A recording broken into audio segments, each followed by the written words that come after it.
While Lord Vishnu, as Rama, never once even put his toe out of line, and always at every single instance followed the laws of the land, however cruel, in his 8th avatara as Krishna, he never once missed an opportunity to demonstrate how he functions beyond both societal and even physical laws.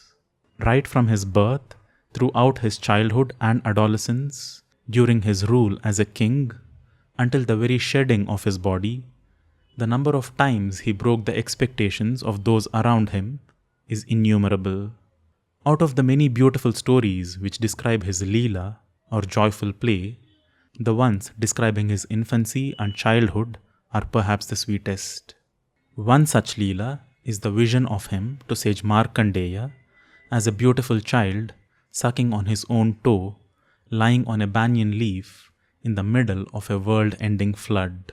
This symbolism is rich with many deeper layers of meaning, but for those of you who would rather not analyze but just immerse in devotion, there is a beautiful chant to remember Lord Krishna in this form called as Bala Mukunda Stotram. In this video, we'll be doing an analytical study of the symbolism, but in this Learn It Live session with the patrons and YouTube members of the Sanskrit channel, we'll be learning the shlokas of Bala Mukunda Stotram one by one with detailed pronunciation and meaning. Do check the links in the description if you wish to support our work. A banyan leaf is known in Sanskrit by the name of Vatapatra.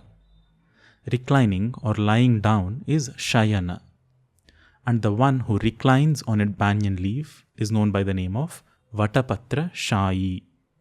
It is not Vatapatrashayi as it is usually misspelled in some regional languages.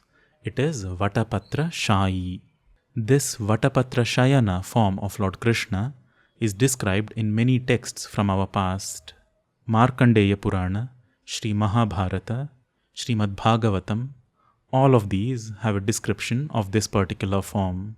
The story goes that one evening, as sage Markandeya went to a river to perform his Sandhya Vandanam, he saw the water levels rising all around him, engulfing everything in his sight. He realized that these were not the waters of the river, but the very waters of Pralaya, the world-ending flood, which submerged all of creation within it before the beginning of the next creation, maintenance and destruction cycle. This seemingly endless flood of waters is symbolic of the endless trials and tribulations that one goes through in daily life. They signify Bhava Jaladhi, or the ocean of existence.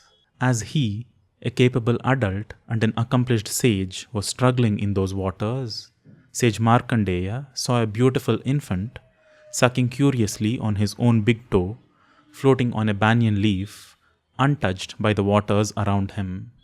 As the sage got curious about how such a helpless infant is unaffected by this flood and swam closer, Krishna inhaled the sage within himself, granting him a magnificent vision of the creation within. This is described in the 9th Adhyaya of the 12th Skandha of Bhagavata Purana as follows. Kham rodasi bhagana nadrisagaran, dvipan savarshan kakubha surasuran, vanani deshan saritaf purakaran, khetan vrajan ashrama varna vrittayah, mahanti bhutan yatha bhautikan yasau, kalancha nana yugakalpa kalpanam, yatkinchidanyad vyavahara karanam, dadarsha vishvam sadivava bhasitam. As sage Markandeya was inhaled by Krishna, he saw the sky, the heavens, the stars, planet Earth, its mountains and seas. He saw islands and continents, suras and asuras within Krishna. He saw forests, cities, streams and kingdoms. He saw villages with clusters of hermitages and various kinds of activities. He saw the great elements and all forms of physical creatures. He saw time and its many forms of manifestation. What other little things, which are all a cause of activity, the sage saw the entire creation as if it appeared right there in front of him. There are many interpretations by both philosophers and devotees alike as to Krishna indicating the sweetness of his feet, guiding his devotees towards them, to him being in an infant form, suggesting immunity to worldly vices through childlike innocence, to the banyan leaf suggesting the endless and the beginningless nature of creation, and so on. But one thing that cannot be missed, however, is that this particular vision shares its similarities with two other instances where Lord Krishna demonstrated to his loving devotees that he exists not as just another part of creation, but as its very source, as the creator himself.